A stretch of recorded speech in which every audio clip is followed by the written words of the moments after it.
Tá gravando. Vamos ver se eu consigo compartilhar a tela agora.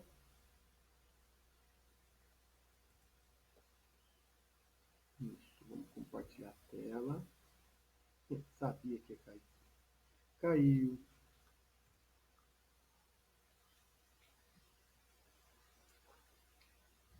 caiu, caiu, caiu,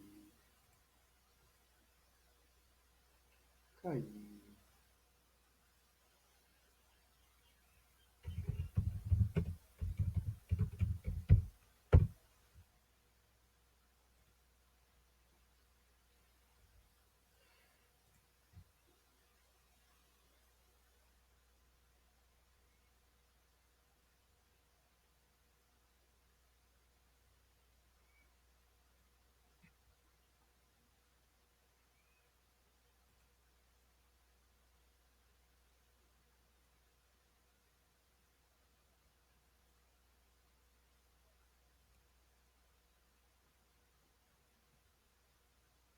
Voltando, esperando que a boa vontade do Skype, né, que a boa vontade do Skype, que é difícil.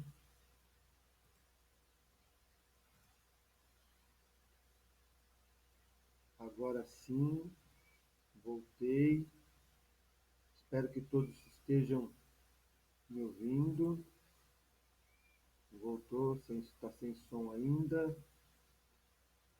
Vocês não conseguem me ouvir? Alô, alô, alô, alô. Acho que vocês estão me ouvindo agora, né? Acho que vocês conseguem me ouvir. Conseguem me ouvir agora? Queridos, queridas, alguém vocês me escutam? Sim. Ah, então voltou o som, tá baixo. Eu coloquei, tá no máximo aqui, dá uma aumentada aí, eu tentei colocar aqui no máximo. Agora tem estabilidade do Skype aqui. Isso, tenta colocar o fone, porque tá. O Skype aqui tá meio maluco. Né? Pô, tá carregando aqui, tá baixo. Vai tentando colocar aí, acho que eu aumentei aqui, tá no máximo aqui o meu, tá? Então eu tô tentando colocar de novo. Vamos ver se dessa vez agora vai, gente. Vamos ver se dessa vez agora vai. Melhorou? Então tá bom. O pessoal está digitando aqui. Vamos ver se eu consigo colocar para. Vamos ver se eu fiz compartilhar a tela agora.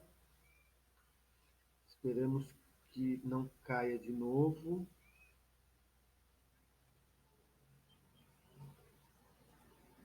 Isso. Então, beleza, já consegui. Então, vamos lá. Página de número 27. Espero que não caia mais, né? Que a gente tenha a condição de terminarmos a nossa aula bem. Então, falamos aí sobre a descolonização da África, e agora a gente vai falar um pouquinho sobre a descolonização da Ásia, tá? Um ponto importante aqui para nós é o seguinte: alguns casos nós vamos tratar de maneira mais aprofundada depois, que é o caso da China, tá? Então, o caso aqui da China nós vamos tratar de maneira mais aprofundada. E depois a gente também vai ver esse caso aqui do Vietnã, né, que é o caso do Laos. Nós vamos falar um pouquinho só do Camboja e do Laos, mas na Indochina a gente vai tratar de maneira mais aprofundada a questão do Vietnã, que é a próxima unidade, unidade de número 43. Tá? Então, nós vamos tratar ela de maneira mais aprofundada. Então, agora eu vou dar uma passadinha mais por cima, para que vocês mais ou menos tenham ideia.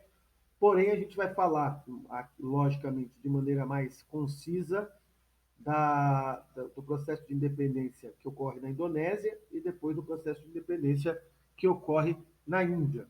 Esses são os pontos para nós mais importantes, tá? Mas vocês têm isso também no material de vocês, apesar que, de certa medida, é bem resumido, né? No caso aqui do Laos, o Laos era formada pela península da Indochina, né? Nós estamos, a todos esses aqui nós estamos falando no caso aqui o Sudeste Asiático, né? O caso da Índia, China e aí tem Indonésia e Indochina que são bem no Sudeste Asiático.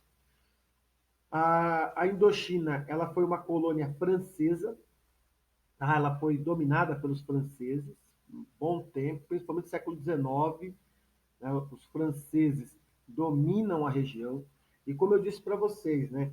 Há toda uma perspectiva, os franceses eles são emancipadores, democráticos, que não sei o quê, e se engana, tá? Porque eles literalmente eles usaram de muita força, então era muito comum o uso da força deles para manter aquilo que eles acreditavam ser estar no comando deles. Então não se tinha muita essa ideia dos franceses aí como pessoas mais democráticas. Então, para manter as suas colônias, eles usavam da força, né, de maneira violenta.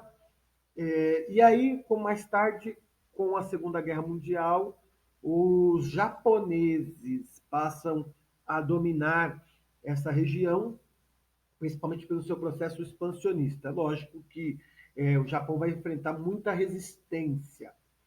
Aí, quando se tem o final da Segunda Guerra Mundial, o Japão perde, a França tenta retomar essas colônias, ou tenta manter essas colônias, porém os franceses não têm condição de manter essas colônias, e aí é obrigado, ou vai ser obrigado, a ter processos de independência. Começa pelo Vietnã, só que o Vietnã já entra numa grande confusão, porque o Vietnã vai se dividir em Vietnã do Norte e do Sul. O norte vai ser comunista, o sul vai ser socialista, perdão, o norte vai ser comunista, o sul vai ser capitalista. E aí você tem a entrada dos Estados Unidos. Os Estados Unidos vão entrar e aí o Vietnã fica instável até 1976, quando os estadunidenses saem dessa região, muito porque haviam sido derrotados, né? Não conseguiram trazer a pacificação, né? Foi um gasto militar gigantesco, e aí acabou que foi uma derrota para eles, né? Literalmente. Porém, outras nações vão conseguir a sua independência de maneira um pouco mais fácil, né? Então, em 49, o Laos se torna independente. Em 53, o Camboja se torna independente. E aí, depois, com a vitória socialista naquela região, esses países acabam também se tornando socialistas, né? Tanto o Laos quanto o Camboja vão se tornar também socialistas. E ali vai se continuar a Guerra do Vietnã, né?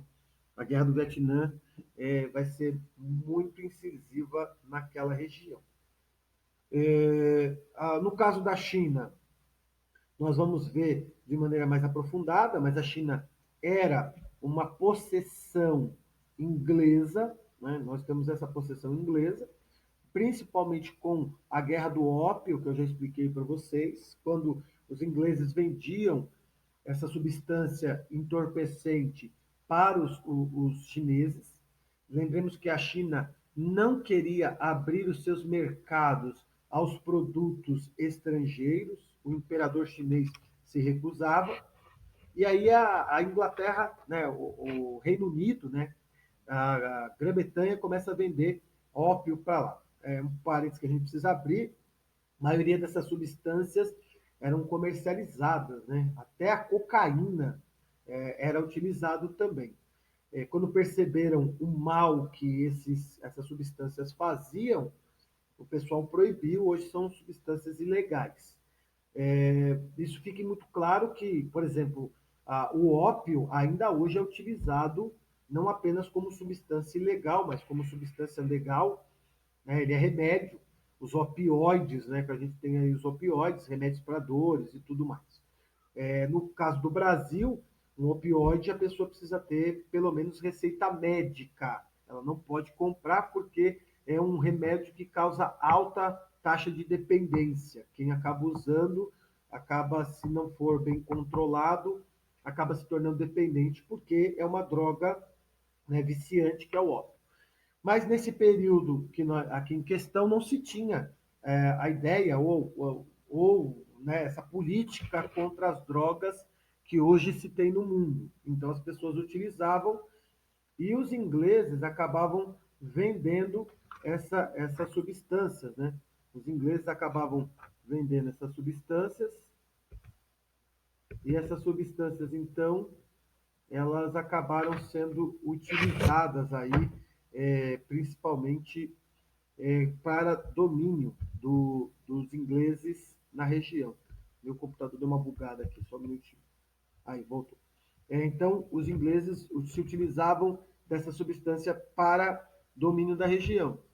Quando o imperador chinês ele pede para o rei inglês parar de vender ópio, o rei inglês não para de vender o ópio, então os chineses destroem uma produção do ópio inglês. Isso vai então gerar a guerra do ópio, né? Uma guerra que dura, são duas guerras, né? Dura quase 9 anos. Porém, a vitória dos ingleses, por ser muito bem mais militarizados, leva a China a ter que assinar alguns tratados. Entre esses tratados, o Tratado de Nanquim, que obrigava a China a abrir os seus portos para produtos de fora, principalmente, né, em especial, produtos ingleses. E aí os ingleses mantêm o seu domínio na região, só que não foi um domínio pacífico. Nós tivemos movimentos como os movimentos dos Boxers, que não aceitavam, né, que não viam de bom grado a permanência dos ingleses na região.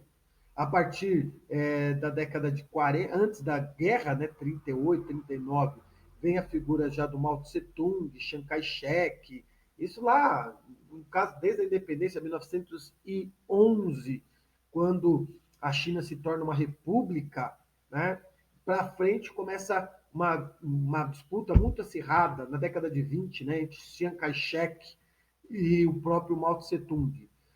Quando tem a Segunda Guerra Mundial, os dois se unem, acabando a Segunda Guerra Mundial, os dois entram em conflito, e aí em 49 o Chiang Kai-shek vai ser expulso da China, ele vai para Taiwan, que é hoje chamada também de China, a outra China, se estabelece em Taiwan, na ilha de Taiwan, e o Mao Tse Tung, então, domina a China, fazendo a Revolução Chinesa. Mas é um caso, esses dois casos aqui, principalmente Vietnã e a China, nós estudaremos depois. Nós vamos falar, então, da Indonésia e da Índia mais aprofundadamente nessa aula aqui, tá bom? Então, vamos começar a falar um pouquinho da Indonésia, tá? A Indonésia é um arquipélago, olha, dá uma olhada na página 27 de vocês aí, ela está em amarelo, tá? Ela é um grande arquipélago, formada também por outros países, entre eles o Timor-Leste, também, tá? Fique constado aí, faz parte. Uma curiosidade, o Timor-Leste foi também uma colônia portuguesa e até hoje a língua oficial no Timor-Leste é o português, então mais uma região onde se fala português. Na Índia também tem um local que se fala português, na própria China também tem alguns lugares que se falam português, para vocês, é um fato de curiosidade, tá? Mas a Indonésia, então, percorreu um longo e penoso caminho para se tornar independente da Holanda, tá? A sangrenta luta pela independência, que durou 4 anos, apesar da gente dizer que começa a data de independência em 1945, mas só há literalmente a saída dos holandeses em 1949. Então, que assim, parece estranho a gente falar isso, mas quando a gente fala dos holandeses, regimes aí que são totalmente democráticos, regimes que são, né, mas eram extremamente imperialistas. Né? A Inglaterra imperialista, a França imperialista, né? Bélgica imperialista, holandeses imperialistas, os Estados Unidos são imperialistas, ou seja, para manter o seu domínio, esses países fizeram sangrentas ocupações, né? E não permitiram a independência no caso que nós estamos vendo aqui. Mas antes dos holandeses, ainda no século XVI, os portugueses foram os primeiros a chegar ao arquipélago que forma a Indonésia, ou seja, Indonésia, Timor-Leste, como exemplo, em busca de especiarias, tá? Produtos que eram para ser vendido, cravo, canela, pimenta, de maneira mais rentosa na Europa. No século XVI, ou seja, um século depois, a ilha vai ser ocupada pelos holandeses através da Companhia das Índias Orientais, ou seja, aquele monopólio de comércio holandês, que buscava manter esse comércio das especiarias. Esse domínio vai até o final do século XIX, né? Mais de 4 séculos de colonização holandesa, até começam, então, no final do século XIX, movimentos anticolonialistas, né? Começam a aparecer ainda no final do século XIX, mas somente no século XX é que esse movimento vai ganhar impulso, principalmente com a Primeira e a Segunda Guerra Mundial. Em 1918, as autoridades holandesas criaram o chamado Conselho do Povo. Esse Conselho do Povo era uma forma aqui de amenizar os ânimos, tudo bem? Era uma forma assim, dizer o seguinte, nós temos um conselho, todo mundo pode participar, mas os nacionalistas da Indonésia ainda não aceitavam, né? Não queriam manter essa administração dos Países Baixos, né, da Holanda em especial, na região. Então, era muito conflituoso nesse momento. Aí nós temos uma primeira rebelião, liderada pelo Partido Comunista Indonésio, né, em 1926, porém foi sufocada no ano seguinte pelas tropas holandesas. Com o início da Segunda Guerra Mundial, lembremos que Hitler, ainda em 1941, domina a Holanda, né? Ele domina a Bélgica, domina a Holanda, a Noruega, a Suécia. Né? Então, em 41, a gente já estudou isso, o Hitler sai dominando basicamente toda a Europa Ocidental. Com isso, a Indonésia fica livre para que em 42 o Japão domine. Como disse para vocês, o Japão era uma grande potência. Né? O Japão, depois da sua industrialização, vai dominar a China, vai dominar a Coreia, vai dominar a Indonésia, a Indochina. Então, o Japão se torna a potência imperialista ali do Sudeste Asiático.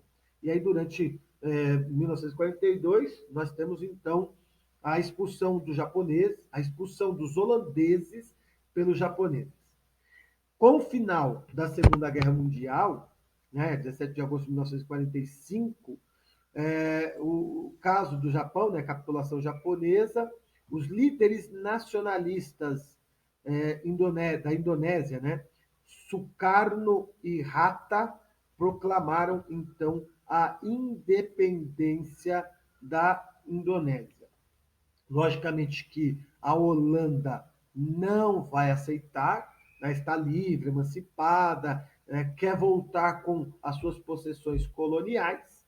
Aí no ano seguinte, né, em 1946, os holandeses tentam então restabelecer o domínio colonial, mas os indonésios já estavam decididos a defender a sua liberdade, né, o que eles chamam aqui de Kemerdekan, que é a liberdade.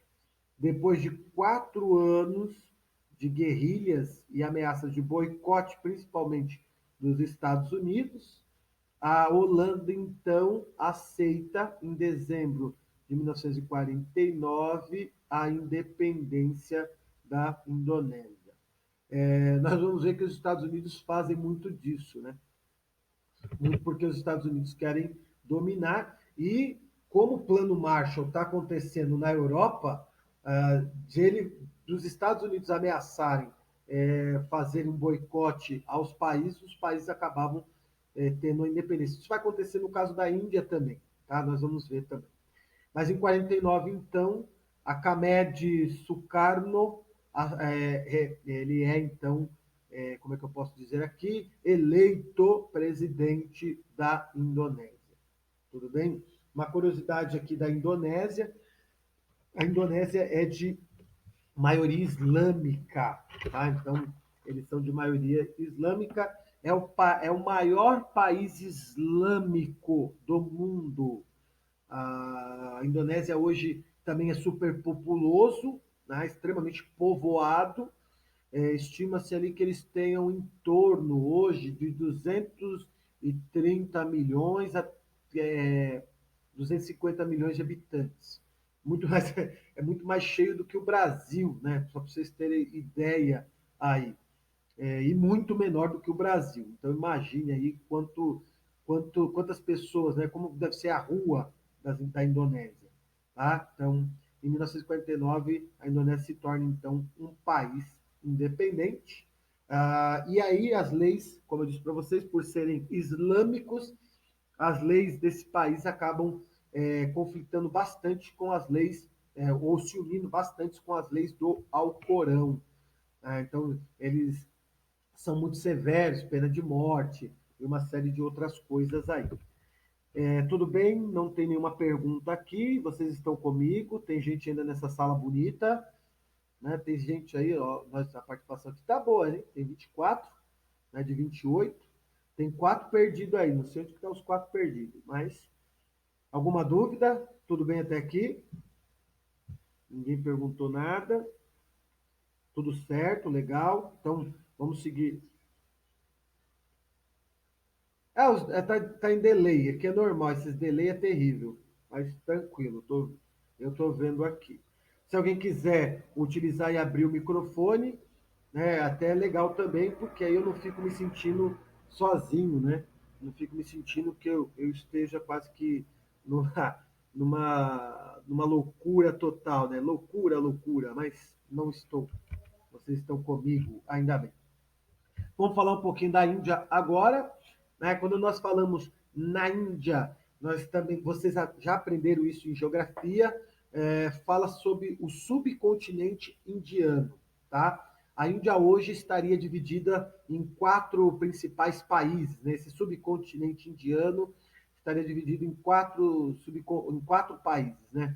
O Paquistão, né, o primeiro aqui, depois vem a Índia, propriamente dito, mais embaixo da Índia tem a ilha do Ceilão, antigo Sri Lanka, né, o antigo Sri Lanka, e mais para o leste ou oriente, né, nós temos então Bangladesh, a cidade de Bangladesh aí. Então esse subcontinente indiano, que era uma coisa só, hoje ele está assim bem fragmentado, tá?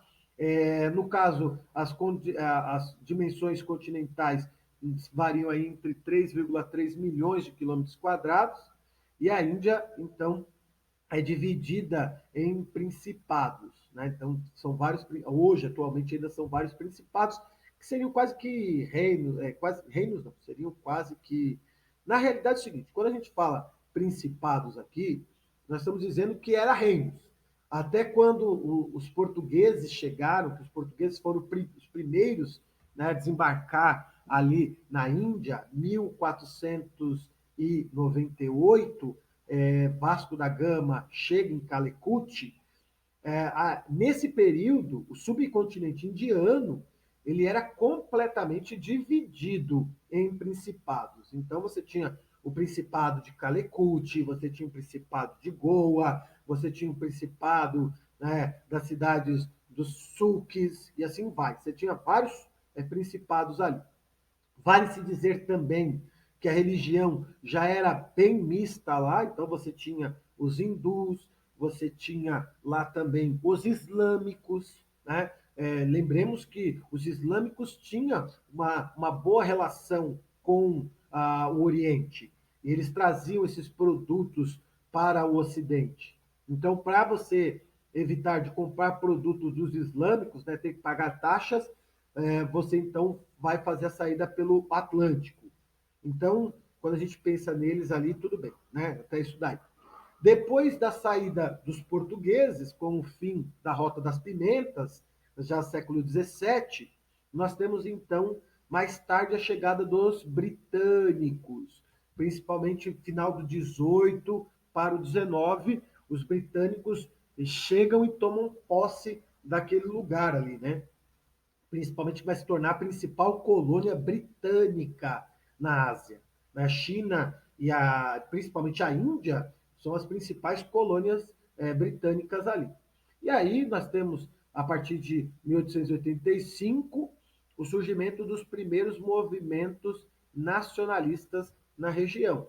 Muitos dos jovens, aqui lembremos que muitos dos jovens eles iam estudar na Europa, né, estudar nas principais escolas dos europeus, caso Cambridge, Bristol e outras universidades, e esses camaradas, então, vão ter posse do conhecimento ocidental, né? De todo o processo iluminista, de todas as falas que se tinham pela liberdade e pela emancipação.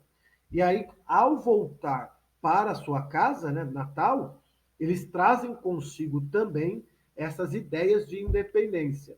E aí tem um surgimento de um movimento intelectual indiano, né, que vai começar a combater não só o domínio inglês, mas também a uma prática inglesa que dizia que os indianos eram cidadãos de segunda classe. Ou seja, havia um rebaixamento deles, né? Quando alguém quer dominar o outro, gente, ele tenta rebaixar o outro. Tá? Então, isso mostra, por exemplo, as práticas ainda racistas que nós temos, não só nos Estados Unidos, mas no Brasil e em outros lugares do mundo. Que é a ideia, por exemplo, de você rebaixar, né?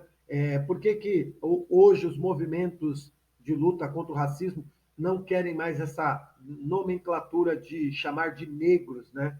E sim pretos? Porque negro não é cor, negro é uma ideia de raça.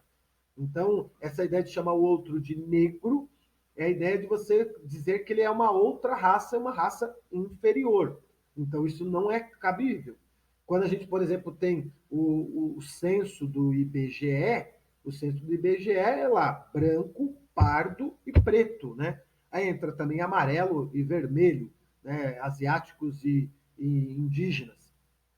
Então, a ideia aqui é essa autoafirmação.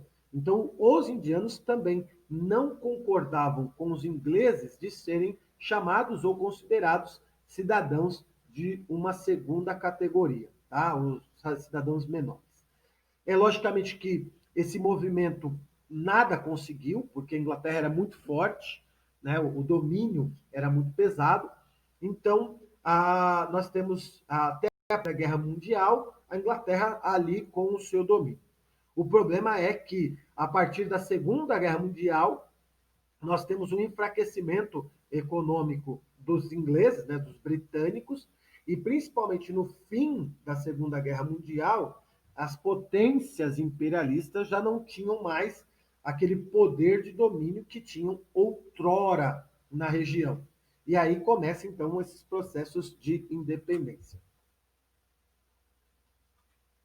Durante, então, a sua luta contra o Império Britânico, a figura de destaque que aparece aqui é Gandhi, conhecido como Mahatma Gandhi. O Mahatma é grande alma, né, no sentido de grande alma, mas o nome dele era de Mohandas, é mais ou menos isso que se fala, né? Mohandas Gandhi. Mohandas ele vai estudar na Inglaterra, vai se formar em direito e depois ele volta e ele vai se encabeçar, ele vai ser o grande cabeça, ou como é considerado ainda pelos indianos, o pai dos indianos, né, do movimento, que vai buscar literalmente a união desses povos, a queda das diferenças, né, presentes ali, das religiões sikhs, muçulmanas e hindus, em busca de um bem comum. Qual era esse bem comum? A libertação do domínio britânico na região. A partir daí, ele começa, o seu discurso começa a ganhar força, principalmente, como eu disse para vocês, ele era um advogado, né, e a oratória dele era muito boa. Então, o Mohandas Gandhi, ele passa a pregar uma nova forma, um princípio contra a dominação, o princípio de não agressão. Ele era pacifista, lembrando, por exemplo, Martin Luther King Jr., na década de 60, nós vamos estudar também depois dele, um outro pacifista também. Né? Mas isso não quer dizer que eu não possa lutar pelos meus direitos e pela minha liberdade, levantando a bandeira. Né? Mas a busca do Gandhi era essa liberdade sem derramamento de sangue. Crescia mais ainda os seus adeptos, né?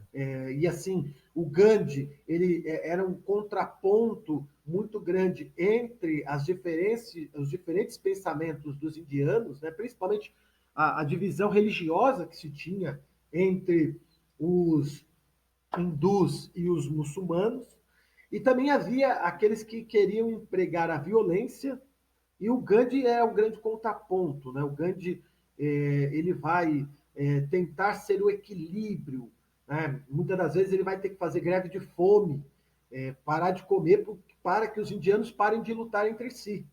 Né? Então ele fala assim: eu não vou comer enquanto vocês não sentarem e dialogarem. Né? Então assim vai. Então crescia cada vez mais os adeptos desse movimento, tá? Mesmo com toda a repressão e o controle da população feito pelos ingleses, que sempre utilizavam da violência, em casos até mesmo com matança e prisões e pancadarias. Era muito comum, por exemplo, vocês estão vendo aqui as passeatas, né? Aqui é a Marcha do Sal, né? Aqui é uma outra passeata também, mas era comum os caras, os ingleses chegarem, baterem nos indianos, e os indianos caíam, ficavam no chão, os ingleses vinham, batiam mais ainda, tentavam tirar, eles caíam para o outro lado, até que os ingleses cansavam, né? Porque viam que eles não iam reagir e aquela cena estava causando revolta, então os ingleses paravam. Então tentava se vencer dessa forma aí. A ação do Gandhi, então, se consistia na chamada desobediência civil. O Gandhi dizia que aos indianos não pagar os impostos, né, porque eram abusivos, não comprar produtos ingleses, né, boicotar os produtos ingleses e fazer greve de fome, como eu já tinha dito para você, para que os movimentos pudessem se unir. Mas as ideias da desobediência civil era isso, tá? Desobedecer às leis inglesas, não pagar impostos e boicotar produtos ingleses. Se é inglês, eu não compro. Eu não vou comprar produtos ingleses. Logicamente que isso era desagradável aos ingleses. Um dos movimentos pacifistas de destaque é a Marcha do Sal. Né? Esse movimento ocorre ali em meados de 1945, 46, mais ou menos, que eu me lembro, no qual a produção de sal, havia uma lei na Índia que toda a produção de sal e comercialização só poderia ser feito pelos ingleses e não pelos indianos. Os indianos estavam proibidos. O Gandhi, então, pega uma galera, marcha até o mar, né? Então, cercado de muçulmanos, hindus e sikhs, vai até o mar, e no mar eles começam a tirar as placas de sal, começam a arrancar o sal, quebrar o sal e comercializar o sal, né? Numa clara insatisfação a essa lei dos ingleses. Logicamente que eles estavam rompendo as leis aí, né? Estavam contra a lei do dominador. Os moralistas de plantão poderiam dizer: ele estava fazendo coisa errada. Não, ele estava lutando pela sua liberdade. E aí, logicamente que a Inglaterra vai rapidamente conter aí essa prática de venda e produção, vai tentar retomar, mas vai ficar muito claro a oposição que os hindus terão contra eles.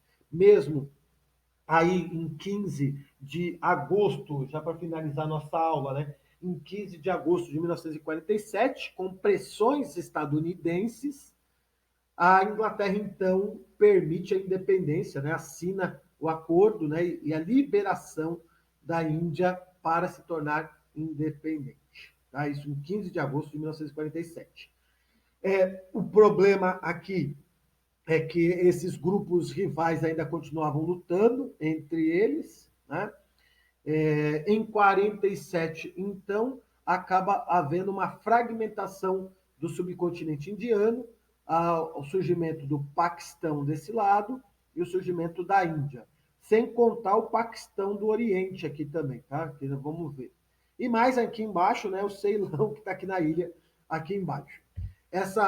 Esse rompimento, então, leva a uma crise interna e o assassinato do Gandhi. Em 1948, Gandhi vai ser assassinado por um radical hindu, porque o Gandhi preferia que houvesse a emancipação desses povos, ao invés de haver uma guerra civil entre eles. Aí um radical hindu vai e vai atirar nele, vai ser assassinado. E aí nós vamos ter três grandes ilhas, três grandes países, né, ou três grandes separações. Índia, de maioria hindu, o Sri Lanka ou Ceilão, de maioria budista, e o Paquistão, de maioria islâmica. Aqui então tem, tá vendo? O Paquistão está aqui, a Índia está aqui, o Ceilão está aqui, e desse lado aqui que eu disse para vocês era o Paquistão Oriental, que em 1971 vai ser proclamado, então não fica nem na posse do Paquistão, nem na posse da Índia, vai ficar então como o chamado Bangladesh, então em 1971. Uma área importante aqui é a área da Caxemira. Essa área ela é hindu, tá? Ela é indiana, da posse indiana, porém maioria islâmica. Então essa briga entre eles aí, né? A maioria é islâmica, então teria que ser do Paquistão. Mas a Índia já estava ali, na divisão ficou para ela. Aí o que, que acontece? Entra em conflito. Até hoje nós temos os conflitos armados por essa região aqui. Aí até a China quer tomar para ela também. A China não é boba nem nada. Porém, o que pesa mais aqui é que tanto a Índia quanto o Paquistão têm bombas atômicas. Então a instabilidade aqui ela é constante, com medo de acontecer algum ataque aí, né? No caso aí, algum levante entre eles. Beleza, meus queridos? Eu quero perguntar aqui a vocês, alguém tem alguma pergunta? Alguma questão a deixar? Já são 10 horas e 3 minutos. Eu estourei aqui um pouquinho a nossa aula. Tem um pessoal que está digitando, dá um pequeno delay aí, mas alguém tem alguma pergunta? Deu para entender o conteúdo? A Júlia colocou não, né? Apareceu mais outro aqui, tudo tranquilo. Aqui tem uma pergunta assim, Fernando tem uma pergunta. Professor, o livro diz que o Gandhi foi assassinado por um muçulmano. Aí, se o livro falou isso, ele errou, né? O Gandhi ele é assassinado por um radical islâmico, radical hindu, tá? Na briga entre os dois aí. Se tá na parte aí muçulmana, eu desconheço aí se é muçulmano. No caso, é hindu. Era um hindu que acaba assassinando o Gandhi. Precisa até olhar aí, tá? Mas pode ficar tranquilo aí. Beleza, gente? Mais alguma pergunta, colocação? O Fernando colocou ok. Se não tem, gente, muito obrigado. Agradeço muito a presença de